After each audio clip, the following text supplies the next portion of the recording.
Assalamualaikum. How are you all? This is Kadir and welcome to the 5 in 1 session. कैसे हैं आप लोग? ठीक है? How are you all? और कैसी जा रही है आपकी प्रिपरेशन?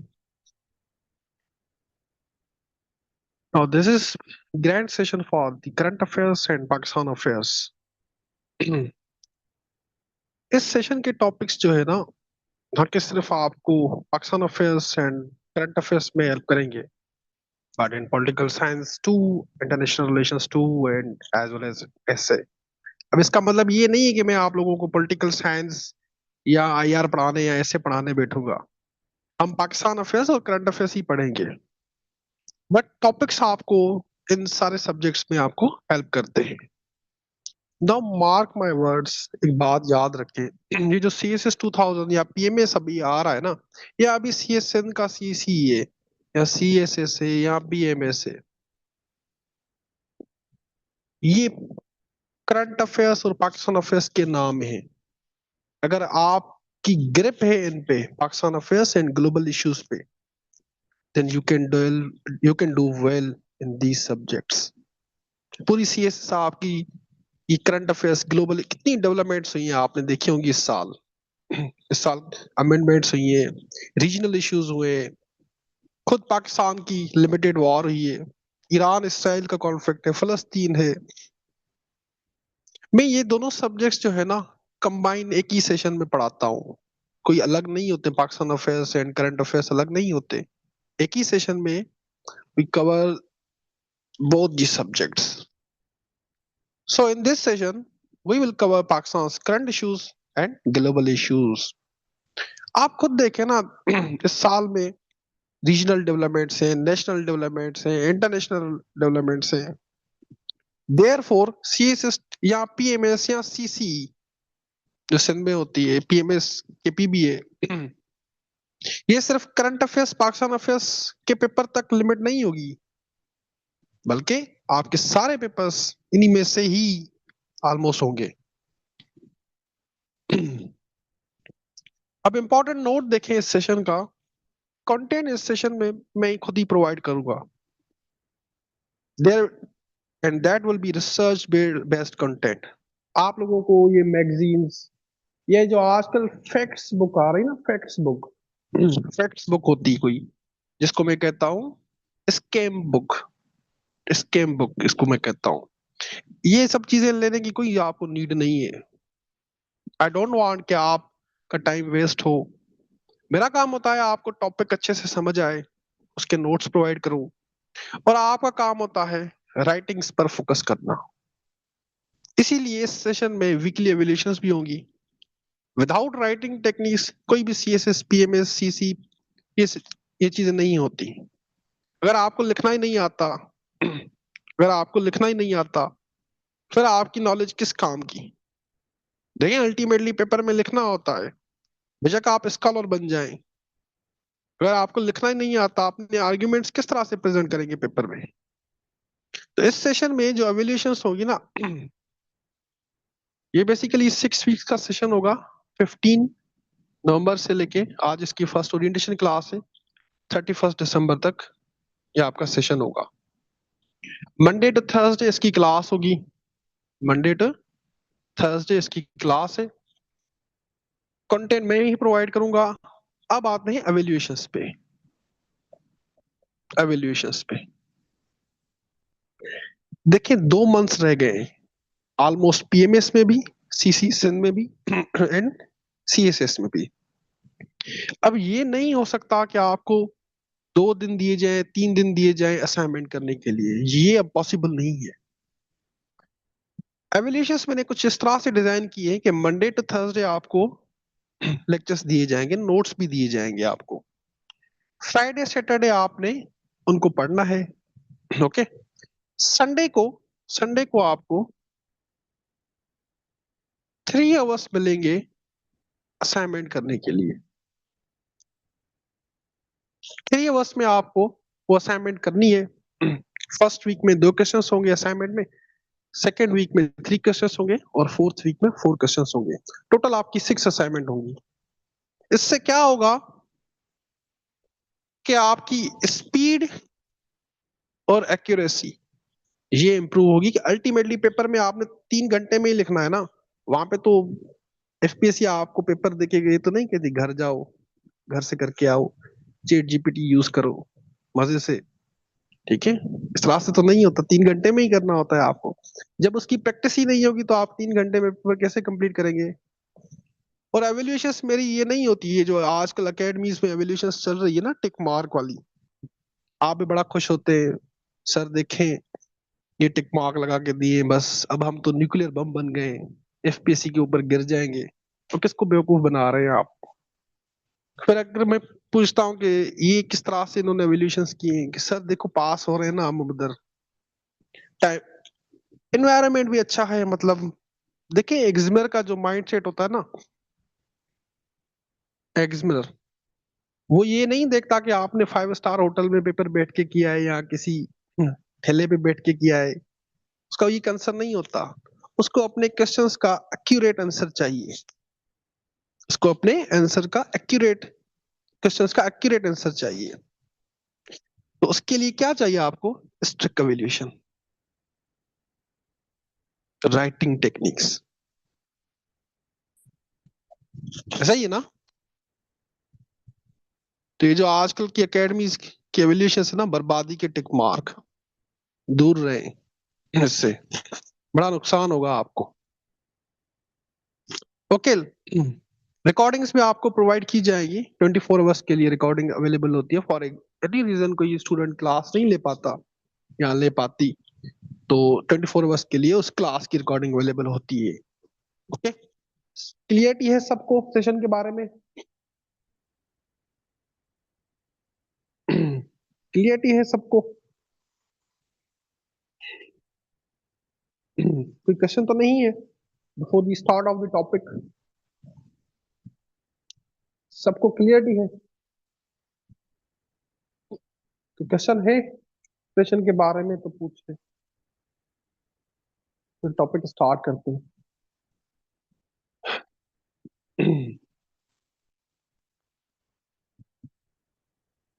ओके,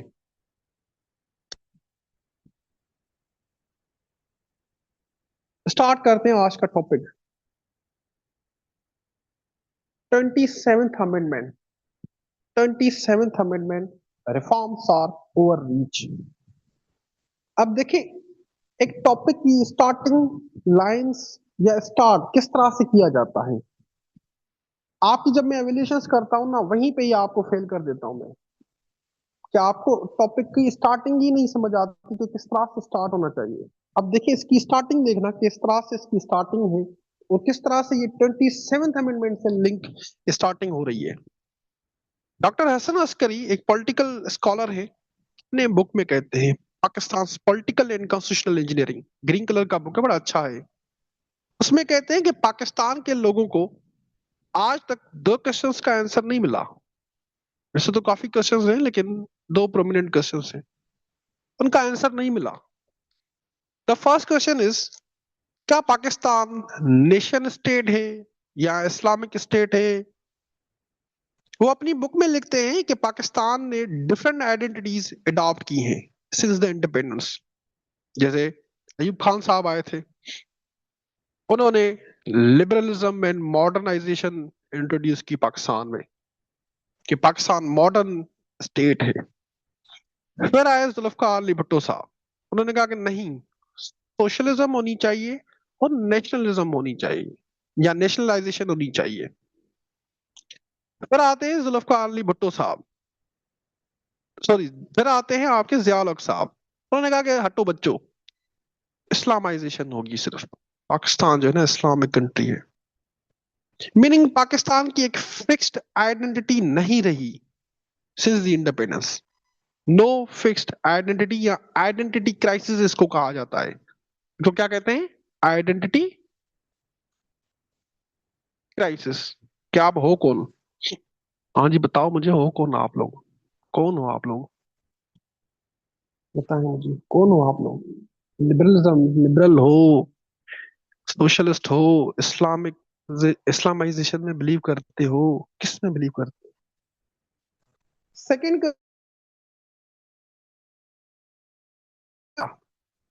वो ये है कि पाकिस्तान एक रेगुलर स्टेट है। ठीक है, क्या रेगुलर स्टेट है दूसरे स्टेट्स की तरह, दूसरे स्टेट्स की तरह, या सिक्योरिटी स्टेट है, या सिक्योरिटी स्टेट है। अब सिक्योरिटी स्टेट का मतलब होता है कि वो स्टेट जो कांस्टेंट सिक्योरिटी चैलेंजेस फेस करे, चाहे वो इंटरनली हो या एक्सटर्नली हो। और माशाल्लाह से पाकिस्तान जो है वो इंटरनल चैलेंजेस भी फेस कर रहा है, एक्सटर्नल चैलेंजेस भी फेस कर रहा है। ठीक है। अब सिक्योरिटी स्टेट, जो स्टेट सिक्योरिटी स्टेट होती है ना, उसकी सोशो इकोनॉमिक डेवलपमेंट नहीं हो पाती, क्योंकि उसका फोकस ही सिक्योरिटी पे होता है, फोकस ही सिक्योरिटी पे होता है। और आज भी लोगों में क्लियर कंसेंसस नहीं है कि पाकिस्तान की कौन सी आइडेंटिटी है।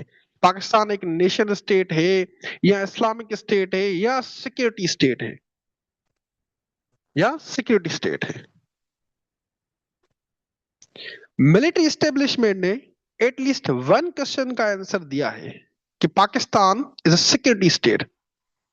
पाकिस्तान एक सिक्योरिटी स्टेट है, sounded by the enemies. Eastern border से इंडियन थ्रेड है, और वेस्टर्न बॉर्डर से टीटीपी एंड तालिबान। लेकिन इसका यह मतलब नहीं है कि मिलिट्री डेमोक्रेसी को रिजेक्ट कर रही है। ठीक है, इसका बिल्कुल ये मतलब नहीं है। बस सिक्योरिटी एस्टेब्लिशमेंट पॉलिटिशियंस पर फुल्ली ट्रस्ट नहीं करती। यस, मिलिट्री एस्टेब्लिशमेंट पॉलिटिशियंस के साथ मिलके काम करना चाहती है, और इस मॉडल को कहा जाता है कंट्रोल्ड डेमोक्रेसी, या हाइब्रिड मॉडल, या हाइब्रिड मॉडल। और इसका बिल्कुल भी ये मतलब नहीं है कि मिलिट्री एक इलेक्टेड गवर्नमेंट या सिविलियन गवर्नमेंट के अगेंस्ट कंस्पिरेसी करे, या सिविलियन गवर्नमेंट मिलिट्री के अगेंस्ट कंस्पिरेसी करे। ठीक है, एक हाइब्रिड मॉडल इसको कहा जाता है। The present civil and military establishment ने ये हाइब्रिड मॉडल अडॉप्ट किया है। क्यों? To overcome the internal and external threats and challenges in internal and external challenges, या security threats.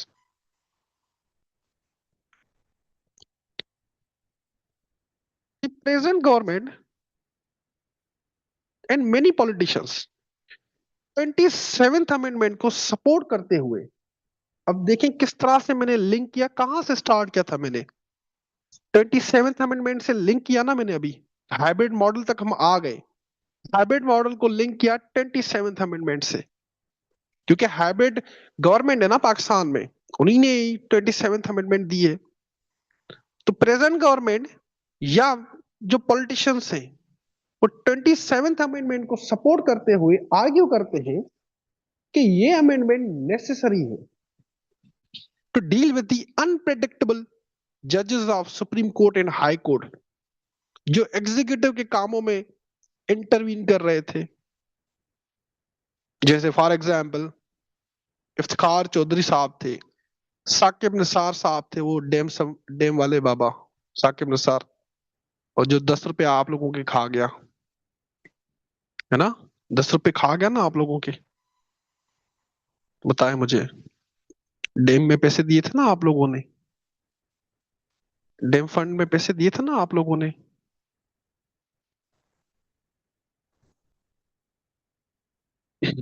10 रुपए दिए थे ना आप लोगों ने।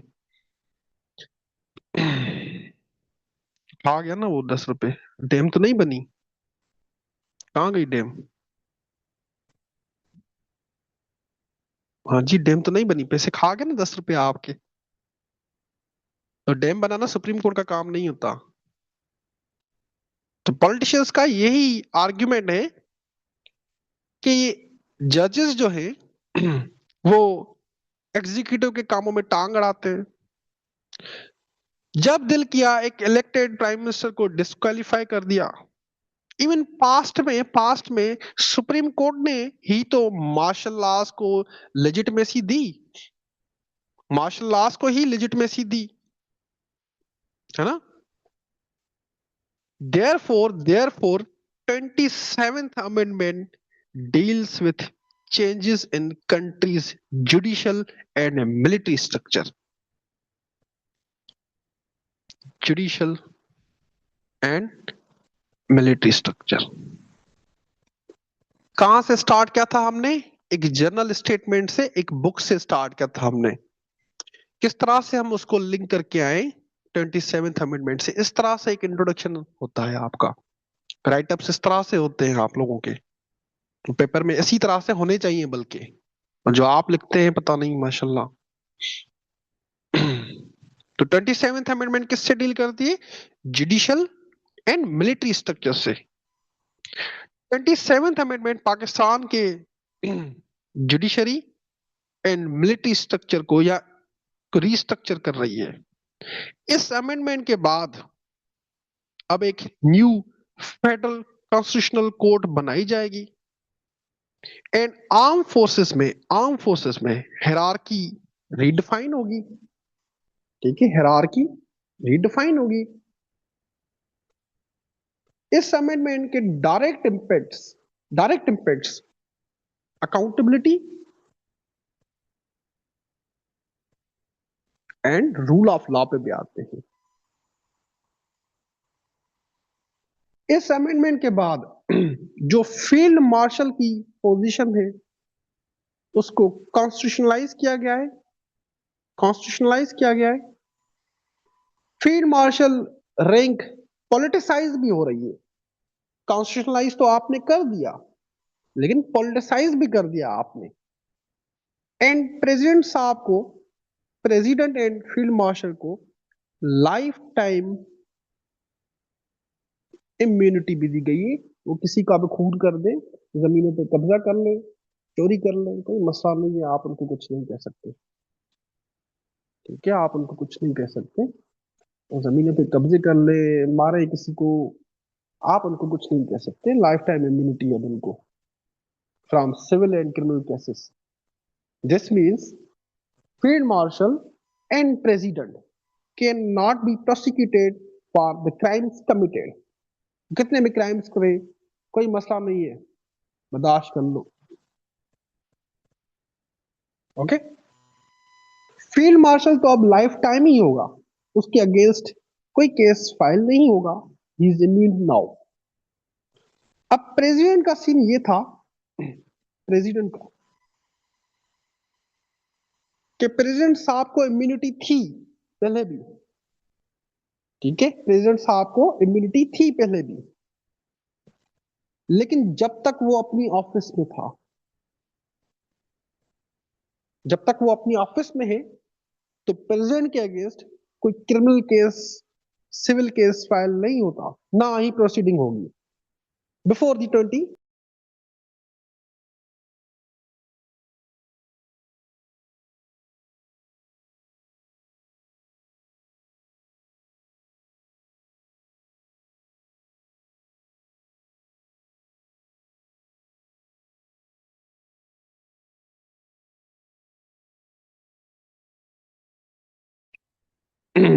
सॉरी, थोड़ा इंटरनेट का इशू हो जाता है। प्यारे पाकिस्तान में रहते हैं, बर्दाश्त करिए। प्यारे पाकिस्तान में रहते हैं, थोड़ा बर्दाश्त कर लें।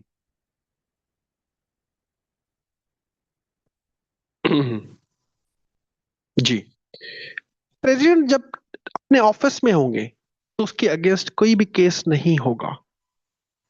ठीक है, जब उसका टेन्योर कंप्लीट हो जाएगा उसके अगेंस्ट केसेस हो सकते हैं, जैसे आसिफ अली जरदारी है, जब उनका टेन्योर कंप्लीट हुआ तो उनके अगेंस्ट केसेस भी फाइल हुए। लेकिन 27th अमेंडमेंट के बाद बेशक प्रेसिडेंट का टेन्योर कंप्लीट ही क्यों ना हो, लेकिन उसके अगेंस्ट कोई civil and criminal case file नहीं होंगे। This mean this means Asif Ali Zardari, the president of Pakistan, the present president of Pakistan, he cannot be prosecuted while he is in office or afterward. बेशक उनका tenure complete ही क्यों ना हो जाए, he would remain untouchable for whole life. ठीक है, बेशक वो फील्ड मार्शल साहब या प्रेसिडेंट साहब किसी का खून कर दें, कब्जे कर लें आपकी जमीनों पे, आपकी फैक्ट्रीज पे, ठीक है, आपके अकाउंट्स वो उड़ा लें, आप उन पे केस फाइल नहीं कर सकते. They are now immune for life. ये है इंट्रोडक्शन 27th अमेंडमेंट का. समझ आया आपको? बताओ मुझे. समझ आया आपको? All of you.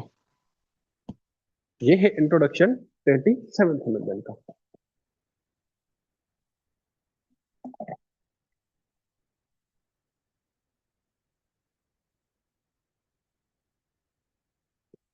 क्लियर है सबको? मेरे क्लास पे ना ये इजिप्ट वाले मिनी मत बन के बैठा करो. सबको क्लियर है? नहीं, चैट ओपन नहीं करा, फिर आप तंग करते बहुत.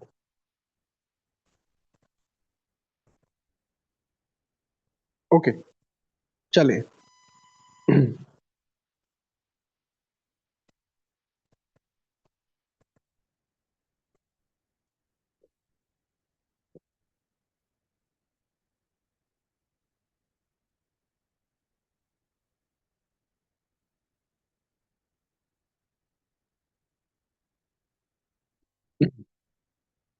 इंपॉर्टेंट फीचर्स देखते हैं.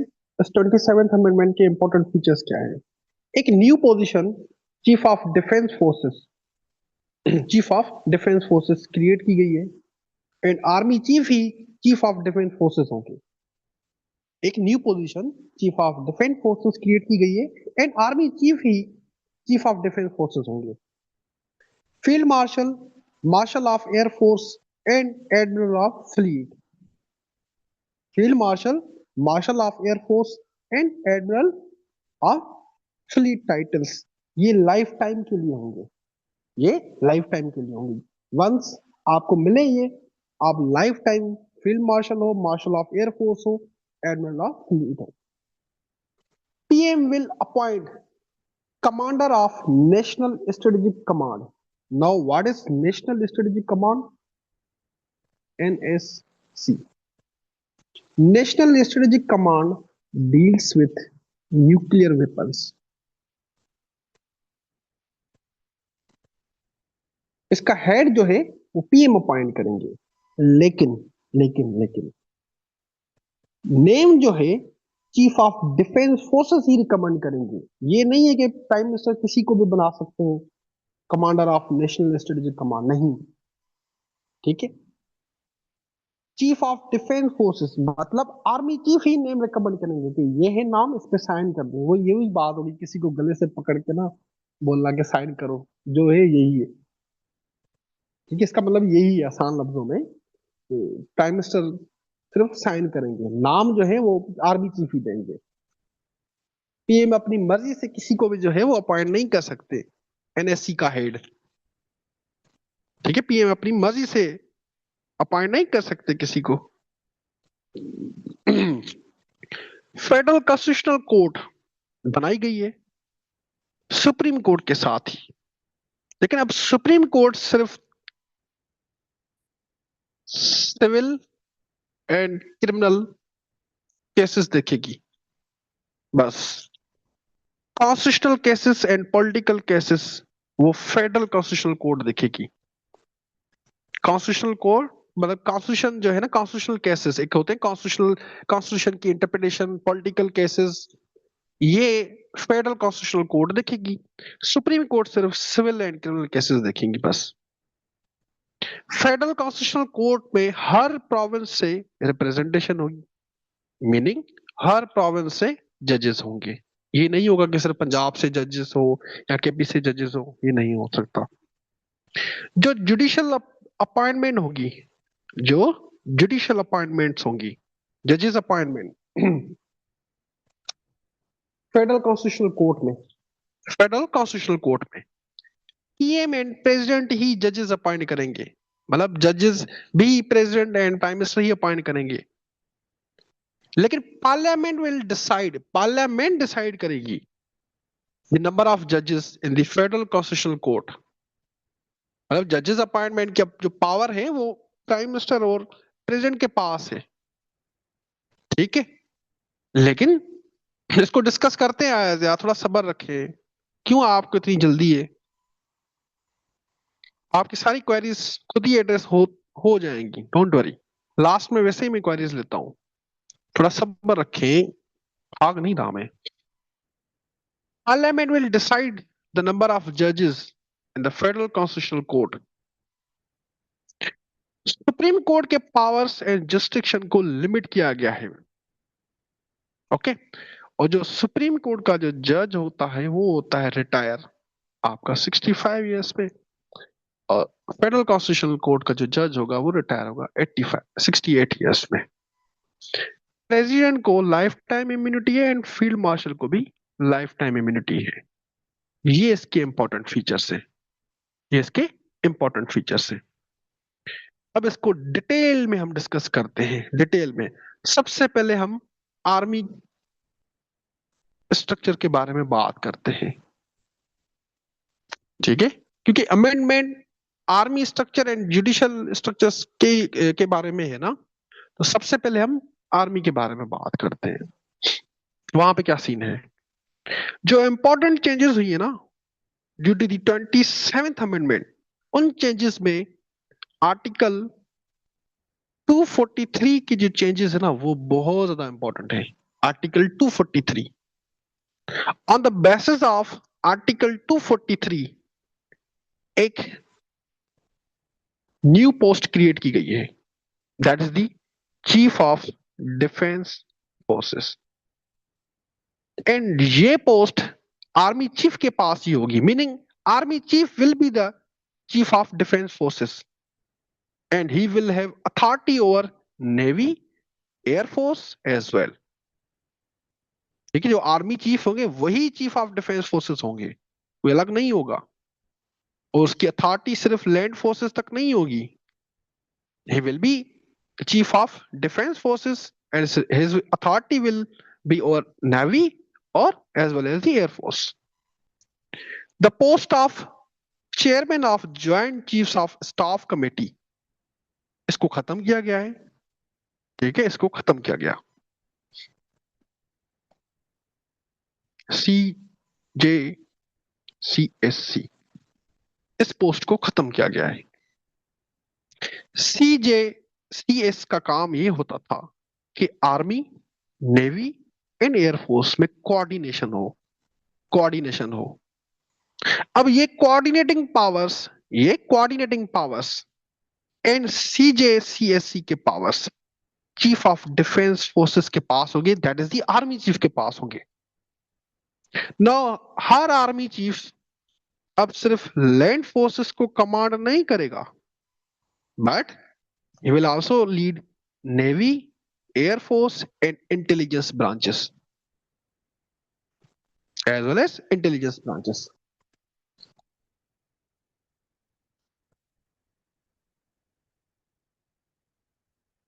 हिस्टोरिकली अगर हम देखें, आर्मी चीफ ही मोस्ट इन्फ्लुएंशियल पर्सन होते थे in arm forces and navy and air force या एयर चीफ वो इंडिपेंडेंट रहे हैं, वो आर्मी चीफ के डायरेक्ट कमांड में नहीं आते थे। अब अमेंडमेंट ने इंस्टीट्यूशनलाइज हिरार्की क्रिएट की है। इंस्टीट्यूशनलाइज हिरार्की मतलब पिरामिड फॉर्म होता है ना, पिरामिड आपने देखा ना, पिरामिड के टॉप पे चीफ ऑफ डिफेंस फोर्सेस होंगे, फिर जो है बाकी चीफ्स आते हैं, जिसमें आर्मी चीफ या चीफ ऑफ डिफेंस फोर्सेस वो टॉप पर होंगे एंड तीनों फोर्सेस को वो डोमिनेट करेंगे, तीनों फोर्सेस को वो डोमिनेट करेंगे। इसी ही आर्टिकल के 243 आर्टिकल सेक्शन 7 कहता है जब federal government army chief, air chief या नेवल चीफ को प्रमोट करेगी? Field marshal, marshal of air force या एडमिरल ऑफ फ्लीट? तो वो ऑफिसर्स हमेशा के लिए, जब तक वो जिंदा है, वो उसी रैंक पर रहेंगे। प्रिविलेजेस भी इंजॉय करेंगे, इम्यूनिटी भी इंजॉय करेंगे, यूनिफॉर्म में रहेंगे हमेशा। अगेन रिपीटिंग, यह आर्टिकल कहता है कि once federal government awards the rank of field marshal, marshal of air force या एडमिरल ऑफ फ्लीट, तो वो ऑफिसर्स हमेशा, जब तक जिंदा है वो, तब तक वो उसी रैंक पे रहेंगे। ठीक है? जब तक मलकुम जब तक मलकुल मोर साहब उनकी जान ना निकाल दे, वो प्रिविलेजेस एंजॉय करेंगे और यूनिफॉर्म में रहेंगे हमेशा। ठीक है? अब देखें, ये जो रैंक है ना, ये पॉलिटिसाइज भी हो रही है। ये पॉलिटिसाइज भी हो रही है। हाउ? इसको डिस्कस करते हैं। एक बात याद रहे, हर army chief automatically field marshal नहीं होगा। हर आर्मी चीफ, ठीक है, ऑटोमेटिकली वो फील्ड मार्शल नहीं होगा, लेकिन हर फील्ड मार्शल पहले आर्मी चीफ होगा। ठीक है? ये इसको थोड़ा समझें। हर army chief automatically field marshal नहीं होगा, लेकिन हर फील्ड मार्शल आर्मी चीफ होगा पहले। मीनिंग, आर्मी चीफ की प्रमोशन टू फील्ड मार्शल किसके पास है? फेडरल गवर्नमेंट के पास है। ठीक है? फेडरल गवर्नमेंट ही ये रैंक ऑफिस अवार्ड कर सकती है। ठीक है? इस पे आते हैं, डिस्कस करते हैं। नाउ टेल मी, यहां पे आप खुद अक्ल यूज करो। ठीक है? यहां पे खुद अक्ल यूज करो। जो आर्मी चीफ होगा, वो फील्ड मार्शल बनना नहीं चाहेगा क्या? जो आर्मी चीफ होगा, वो फील्ड मार्शल नहीं बनना चाहेगा क्या? ताकि इम्यूनिटीज मिले, प्रिविलेजेस मिले, रैंक, इम्यूनिटी फॉर लाइफ, नहीं होगा क्या? बनना चाहेगा ना, मतलब हर आर्मी चीफ बनना चाहेगा कि मैं भी फील्ड मार्शल बनूं। ऑब्वियस बात है। तो ऑब्वियस ही बात है ना, यस। तो आर्मी चीफ को फील्ड मार्शल बनने के लिए क्या करना होगा? फील्ड मार्शल बनने के लिए क्या करना होगा? रूलिंग पार्टी रूलिंग पार्टी या गवर्नमेंट के साथ डील करनी होगी, लॉयल्टी शो करनी होगी, फिर ही field marshal federal government award करेगी ना। इससे फील्ड मार्शल की जो प्रमोशन है, वो पॉलिटिसाइज हो जाती है। ठीक है? वो पॉलिटिसाइज हो जाती है। अमेंडमेंट फील्ड मार्शल ऑफिस को फर्दर पॉलिटिसाइज करती है by making impeachment only constitutional mechanism. मतलब आप फील्ड मार्शल को इम्पीच इस तरह से नहीं कर सकते। इसको डिटेल में हम डिस्कस करते हैं आगे। उसकी इम्पीचमेंट भी हमने कॉन्स्टिट्यूशनल बना ली है। हमने उसकी इम्पीचमेंट भी हमने कॉन्स्टिट्यूशनल बना ली है हमने। हाउ? डिस्कस करते हैं। अब आर्टिकल 243 सेक्शन 7 कहता है कि फील्ड मार्शल फॉर लाइफ होगा, बेशक वो आर्मी चीफ की पोजीशन से रिटायर ही क्यों ना हो जाए। ठीक है? मतलब फील्ड मार्शल, आर्मी चीफ ना, वो रिटायर हो गया, फील्ड मार्शल तो है ना। ठीक है? मैं चैट बंद करता हूं, इसीलिए मैंने चैट ऑफ की थी। जी।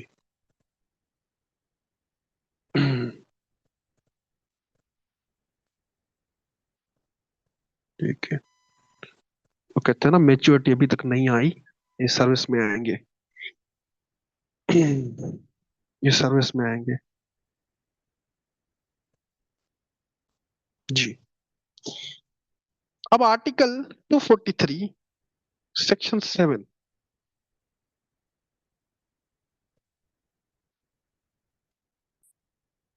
कहता है कि फील्ड मार्शल फॉर लाइफ होगा, बेशक वो आर्मी चीफ की पोजीशन से रिटायर ही क्यों ना हो जाए।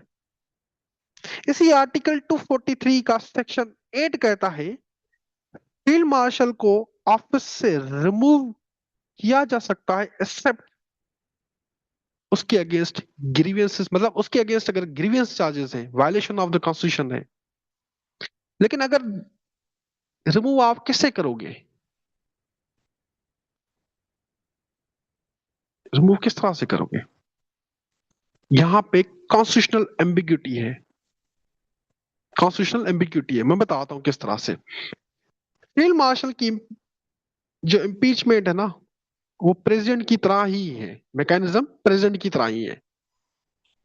इम्पीचमेंट से आर्टिकल 47 डील करता है, मतलब आर्टिकल 47 इम्पीचमेंट से डील करता है।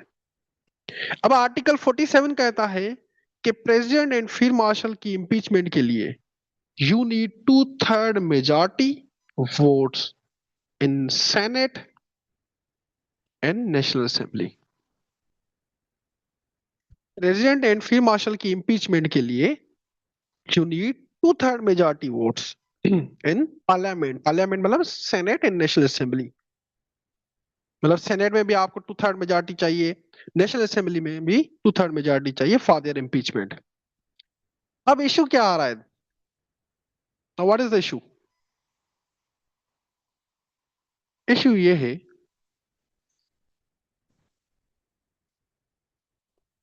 कि आपने इम्पीच तो चलो कर दिया, फॉर एग्जाम्पल इम्पीच कर लिया आपने, लेकिन फिर भी वो रिमूव कैसे होगा?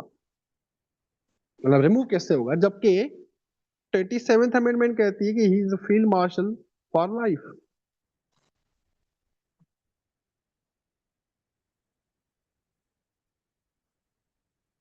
फिर आप इम्पीच कैसे करोगे, बताओ आप? This is the constitutional ambiguity. आपने आर्टिकल 47 के तहत के अकॉर्डिंगली उसको इम्पीच कर दिया, चलें, लेकिन उसको रिमूव तो नहीं कर सकते ना आप। He is a field marshal for life. या प्रेसिडेंट की जो है इम्यूनिटी वो भी तो लाइफ टाइम है, वो तो खत्म नहीं हुई, वो तो वही के वही है। यहाँ कॉन्स्टिट्यूशनल एम्बिग्यूटी है। ठीक है, समझ रहे हो इस बात को? नहीं, नहीं समझ आई आपको?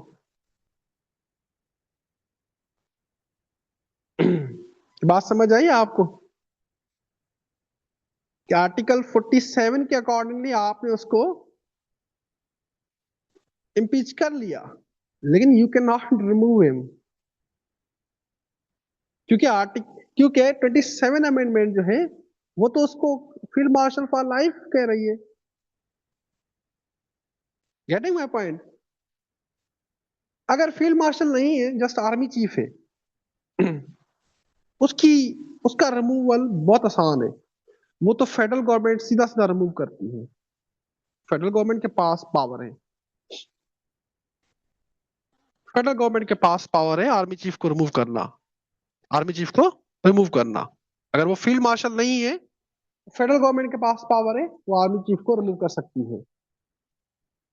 अब यहाँ एक चीज नोट करें, जो काम की बात है ना, पॉलिटिसाइजेशन की बात हो रही है ना, यहाँ एक चीज नोट करें। जो भी आर्मी चीफ बनेगा, जो भी आर्मी चीफ बनेगा, वो ये चाहेगा ना कि फील्ड मार्शल बनूं। एक काम वो ये कर सकता है कि रूलिंग पार्टी के साथ लॉयल्टी शो करे, ठीक है। नंबर 2 नंबर 2, या वो किसी नेबर कंट्री के ऊपर अटैक कर दे और नेशनल हीरो बन जाए। दो ही काम हो सकते हैं फील्ड मार्शल बनने के लिए। वन, रूलिंग पार्टी के साथ डील कर लो आप, ओके। सेकंड, जो नेबरिंग कंट्रीज हैं, जैसे इंडिया है, अफगानिस्तान है, उनके ऊपर आप अटैक कर लें या कोई ऑपरेशन कर लें, नेशनल हीरो बन जाएं, फील्ड मार्शल बन जाएंगे आप। इससे क्या होगा? अगर कोई इंसान ग्रीडी है for power, he can initiate war with neighbouring countries. इससे क्या होगा? रीजनल स्टेबिलिटी होगी, रीजनल स्टेबिलिटी। मैं कह रहा हूं अगर कोई इंसान पावर ग्रेडी है, वार इनिशिएट कर ले फिर, ठीक है, नेशनल हीरो बनने के लिए, हाँ जी, इम्पीचमेंट के बाद ऑफिस होल्ड करेगा। समझ आई? वार इनिशिएट कर ले फिर क्या करेंगे आप?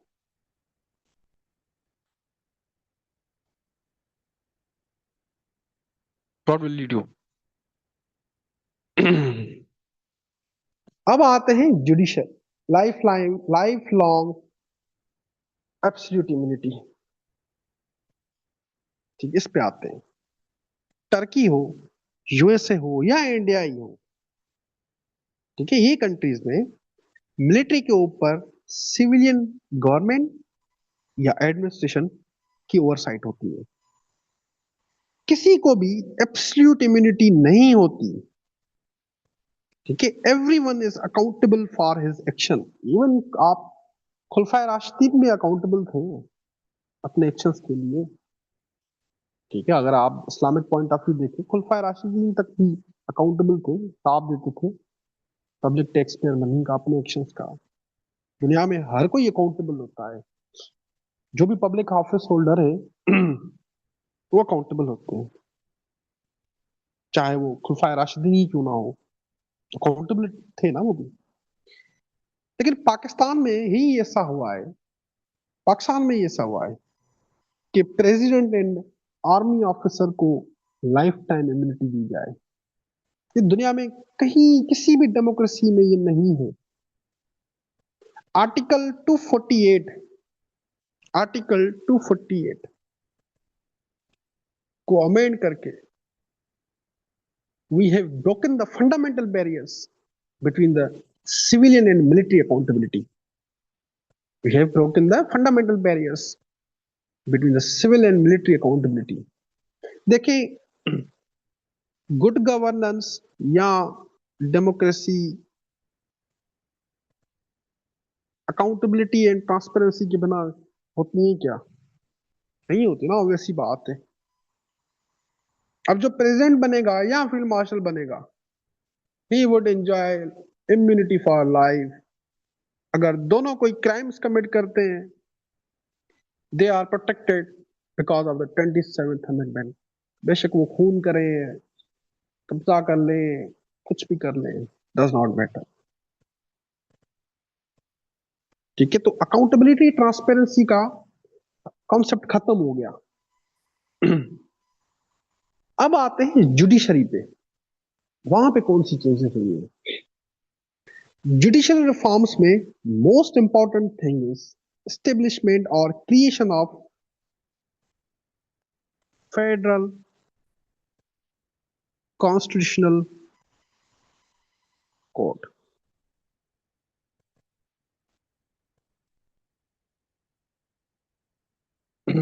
आशा में वो बता रहा हूं कि 27th अमेंडमेंट से पहले जो प्रेसिडेंट की ऑफिस थी, जब तक प्रेसिडेंट अपने ऑफिस में थे तब तक उसके अगेंस्ट कोई केस या प्रोसीडिंग नहीं होगी। लेकिन जैसे ही उसका टेन्योर खत्म हो जाएगा, तो उसके अगेंस्ट केसेस फाइल हो सकते हैं। और उसका जो क्लासिकल एग्जांपल है, the current president of Pakistan general जनाब आसिफ अली जरदारी साहब, ठीक है। अब ये है कि अगर कोई प्रेसिडेंट बन गया या बन गई, बेशक वो उसका टेन्योर खत्म ही क्यों ना हो जाए, तो उसके अगेंस्ट आप केसेस फाइल या प्रोसीडिंग नहीं कर सकते, उसको इम्यूनिटी है, ये कह रहा हूं मैं।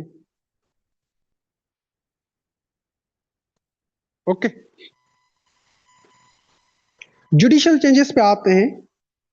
The most important thing is establishment और creation of federal constitutional court.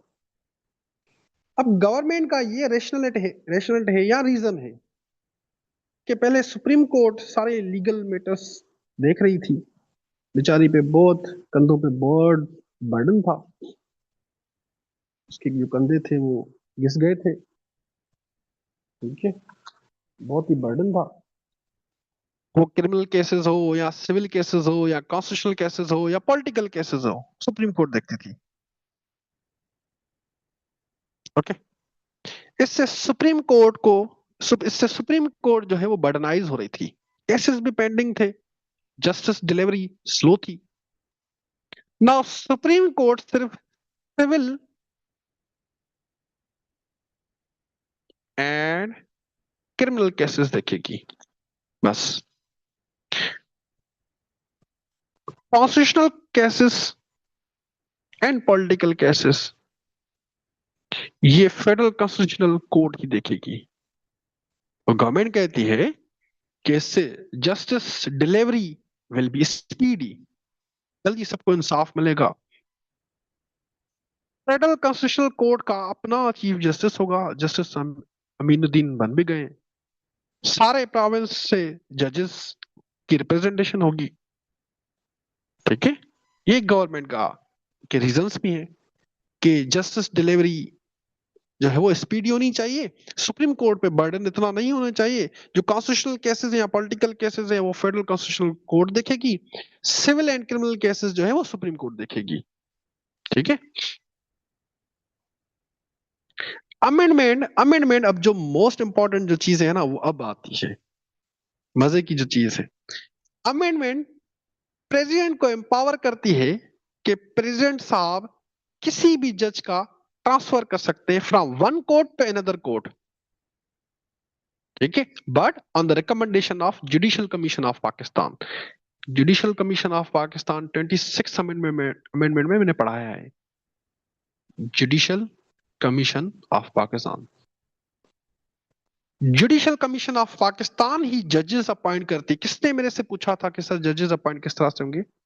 जजेस appointment judicial commission of Pakistan के पास ये पावर, वो जजेस अपॉइंट करती है इन high court and supreme court. मजे की बात यह है कि जुडिशियल कमीशन ऑफ पाकिस्तान में 26 अमेंडमेंट से पहले अटॉर्नी जनरल होते थे, लॉ मिनिस्टर होते थे, बाकी जजेस होते थे, बाकी मेजॉरिटी जजेस होती थी। 26 अमेंडमेंट के बाद 26 अमेंडमेंट के बाद वहां पे अब पॉलिटिशियंस एंड गवर्नमेंट की रिप्रेजेंटेशन ज्यादा है। ठीक है, वहां पे पॉलिटिशियंस गवर्नमेंट की रिप्रेजेंटेशन ज्यादा है। तो मुझे बताएं आप, जो जुडिशियल अपॉइंटमेंट होगी, जजेस अपॉइंटमेंट होगी, वो गवर्नमेंट अपने मर्जी के जजेस नहीं अपॉइंट करेगी? बताओ, गवर्नमेंट अपने मर्जी के जजेस अपॉइंट नहीं करेगी? हम्म।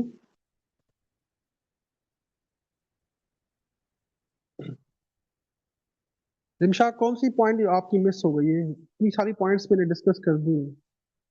आप रिकॉर्डिंग सुन लेना या वो पर्टिकुलर वो पॉइंट मुझे बताएं।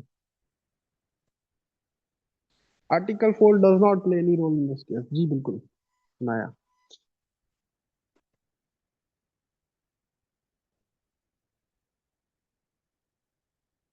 गवर्नमेंट अपने मर्जी मर्जी के ही अपॉइंट करेगी ना, इसमें कोई डाउट नहीं है।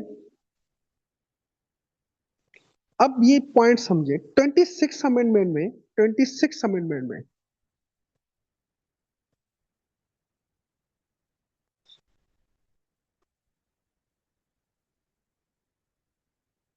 इम्पीचमेंट वाला मैं लास्ट में क्वेरीज डील करता हूं, मैं पहले समझो, लास्ट में क्वेरीज डील करते हैं।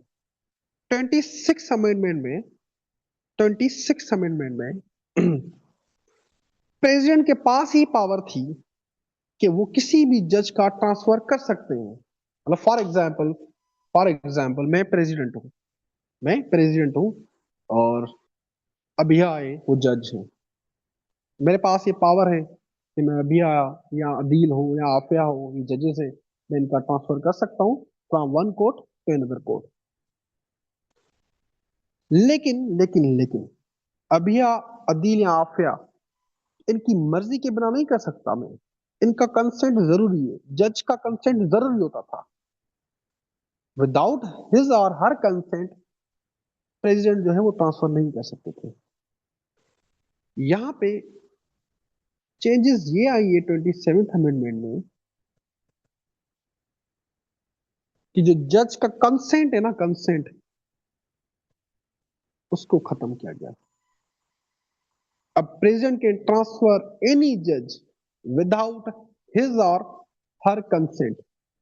मीनिंग अब मैं अबिया, अदील या आफिया को कहीं पे भेज सकता हूं, बेशक वो एग्री हो या ना हो। अगर जज साहब रिफ्यूज करते हैं कि मैंने नहीं जाना, ठीक है, फॉर एग्जाम्पल अबिया, अदील और आफिया रिफ्यूज करते हैं मुझे कि नहीं, मैंने, हमने ट्रांसफर नहीं होना, तो इन तीनों को जुडिशियल कमीशन ऑफ पाकिस्तान के सामने प्रेजेंट होना होगा। वहां पे अपने रीजंस बताने होंगे कि क्या रीजंस हैं, आप क्यों आप ट्रांसफर नहीं चाहते। अगर जुडिशियल कमीशन ऑफ पाकिस्तान को आप लोगों के रीजंस इनवैलिड लगते हैं, तो जुडिशियल कमीशन ऑफ पाकिस्तान आपको रिकमेंड करेगी कि मेहरबानी करके आप रिटायर हो जाएं, घर चले जाएं, आपकी कोई जरूरत नहीं है। ठीक है। और जुडिशियल कमीशन ऑफ पाकिस्तान में कौन है? गवर्नमेंट ही है। जुडिशियल कमीशन ऑफ पाकिस्तान में कौन है? गवर्नमेंट ही है। अगर आपने प्रेसिडेंट को नो कहा कि हमने ट्रांसफर नहीं होना, तो आप जुडिशियल कमीशन ऑफ पाकिस्तान के पास जाएंगे, वहां पे रीजन देने होंगे, मतलब गवर्नमेंट के पास ही जाएंगे। गवर्नमेंट को आपके रीजंस जो है वो इनवैलिड लगते हैं, नहीं समझ आए, तो सीधा सीधा आपको बोला जाएगा कि रिटायर करो, घर जाओ, नेटफ्लिक्स देखो, मजे करो, एंजॉय करो। आया समझ?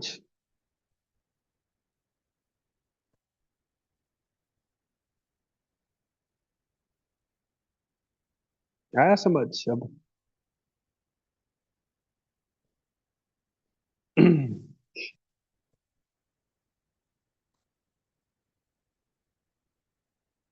हाँ जी, अब जज बनोगे?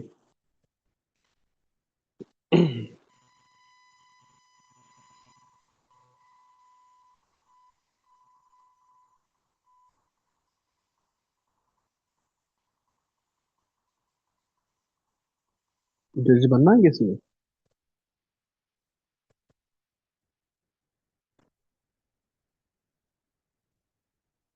पैरालाइज्ड कह सकते हैं, शनाया कह सकते हैं, लेकिन वो बेसिकली जो है ना, आपसे जो क्वेश्चन पूछा जाएगा ना पेपर में, वो पूछा जाएगा आपके डेमोक्रेसी, अकाउंटेबिलिटी या गवर्नेंस के ही अकॉर्डिंग पूछा जाएगा। वो एग्जामिनर उससे लिंक करेगा, क्योंकि अकाउंटेबिलिटी, ट्रांसपेरेंसी, ओपननेस, इनके बिना कोई भी डेमोक्रेसी, गुड गवर्नेंस नहीं होती। या आपको पॉइंट्स आगे समझ आएंगे, मैं क्रिटिसिज्म में इन पे ही बात करूंगा मैं। ठीक है, क्रिटिसिज्म में मैं इन पे ही बात करूंगा, क्रिटिसिज्म अकॉर्डिंग इसकी अराउंड है। तो जो क्वेश्चन पूछा जाएगा ना, वो इसके अकॉर्डिंग ही होगा। Okay.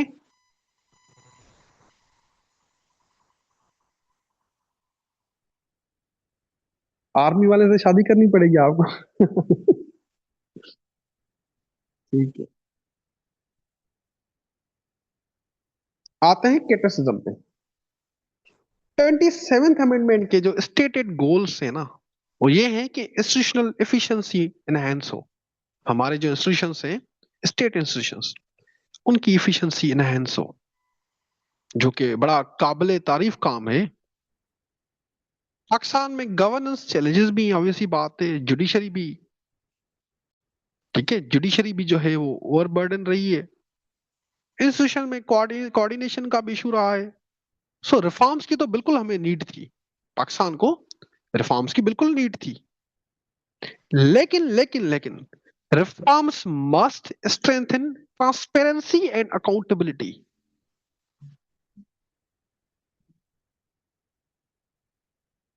Reforms must strengthen transparency and accountability.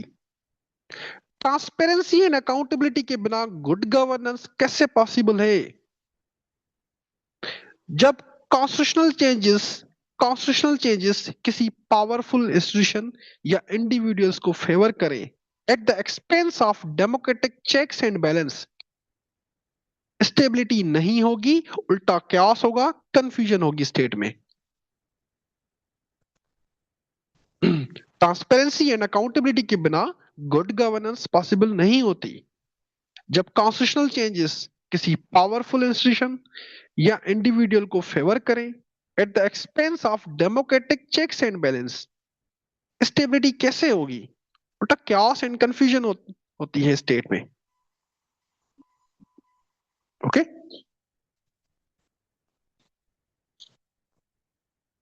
देखिए एक बात याद रखें, कॉन्स्टिट्यूशन जो है ना, कॉन्स्टिट्यूशन वो किसी गवर्नमेंट पार्टी या इंस्टीट्यूशन की प्रॉपर्टी नहीं होती। कॉन्स्टिट्यूशन जो है it belongs to the people of Pakistan.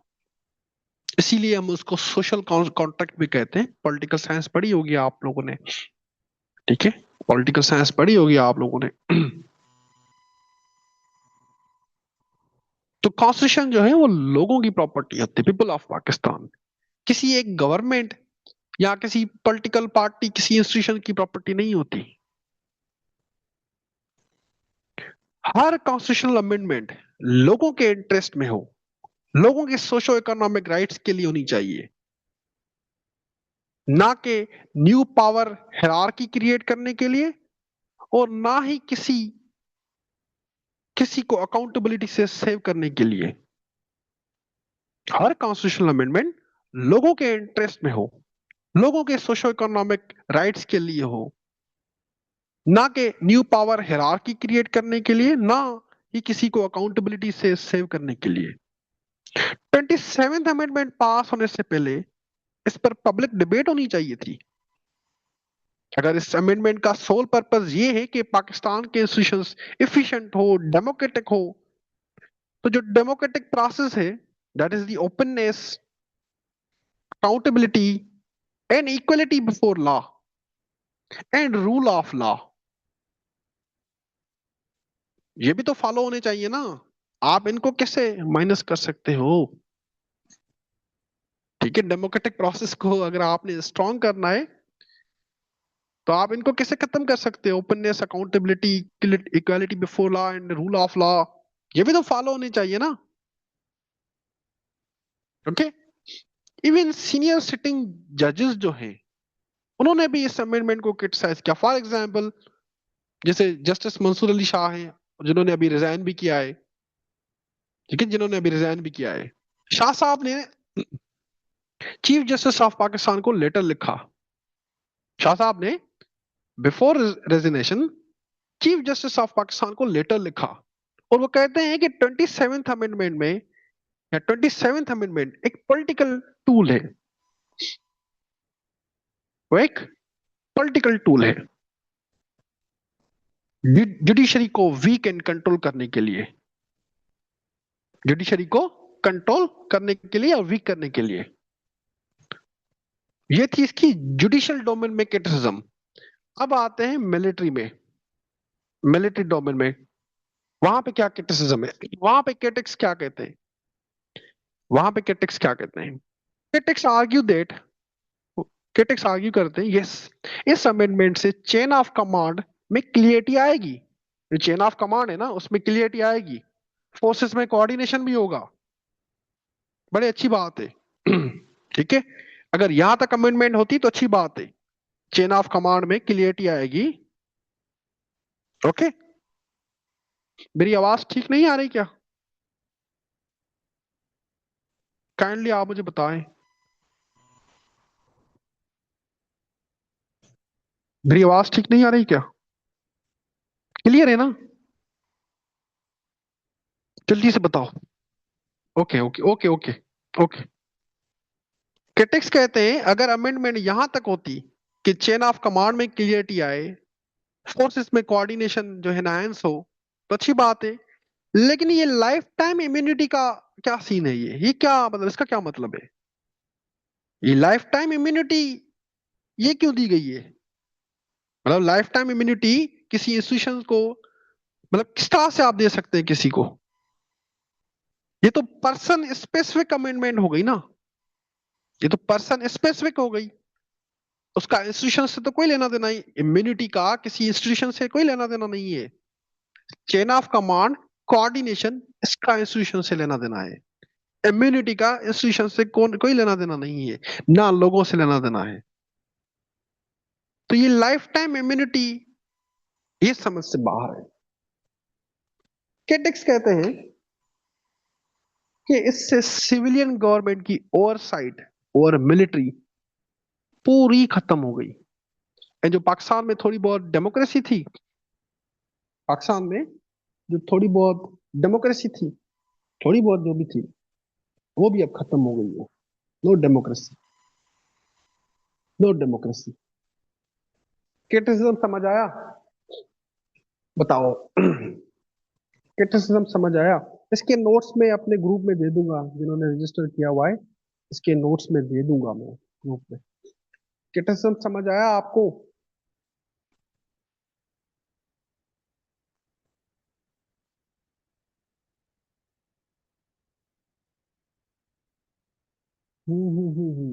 जी मरियम बुखारी, सही कह रही हैं आप,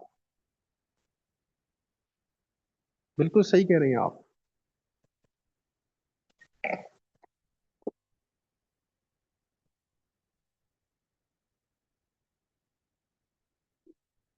ओके, अब जो इस अमेंडमेंट को सपोर्ट करते हैं वो क्या कहते हैं? वो क्या कहते हैं? The government's reason for bringing the changes to the constitution was presented in the draft of amendment in which it is said the proposal stem from increasing the number of constitutional petitions being filed before the Supreme Court. मैं Asmara उस पे करता हूँ, address करता हूँ मैं। ठीक है, नोट सबको सेंड नहीं होंगे, ऑब्वियसली बात जो सेशन लेगा उसी को सेंड करूंगा ना। The changes to Article 243, the government has said were the proposed to improve the procedural clarity administrative structure relating to the armed forces. Government कहती है कि आर्म फोर्सेस का जो स्ट्रक्चर है ना, उसमें क्लियरिटी होनी चाहिए, जो एडमिनिस्ट्रेटिव स्ट्रक्चर है, कोऑर्डिनेशन होनी चाहिए। ठीक है, जो जस्टिस है हमारा पाकिस्तान का, इतने नंबर ऑफ पेंडिंग केसेस थे, वो जो है वो खत्म, मतलब जल्दी से स्पीडी जस्टिस हो। जो मिलिट्री फ्रंट है, वहां पे चेन ऑफ कमांड जो है वो क्लियर होनी चाहिए। गवर्नमेंट का ये रेशनल है या रीजंस है। ओके, अब मुझे बताएं आप लोग, आप किस तरफ हो? क्रिटिसिज्म वाली पॉइंट या डिफेंडर वाली पॉइंट है? बताओ। चैट मैंने ओपन कर दिए। जो कॉन्स्टिट्यूशनल एम्बिग्यूटी है, कॉन्स्टिट्यूशनल एम्बिग्यूटी हमारा इस तरह से है कि आपने इम्पीच तो कर दिया, आपने फील्ड मार्शल को इम्पीच तो कर दिया, लेकिन रिमूव कैसे करोगे आप, जबकि वो तो फील्ड मार्शल फॉर लाइफ है।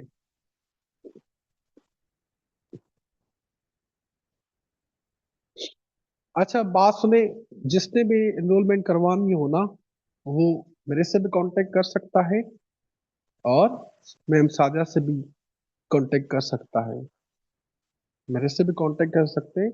इस सेशन की जो है वो इस सेशन का जो एनरोलमेंट है वो चल रही है, लिमिटेड सी सीट से।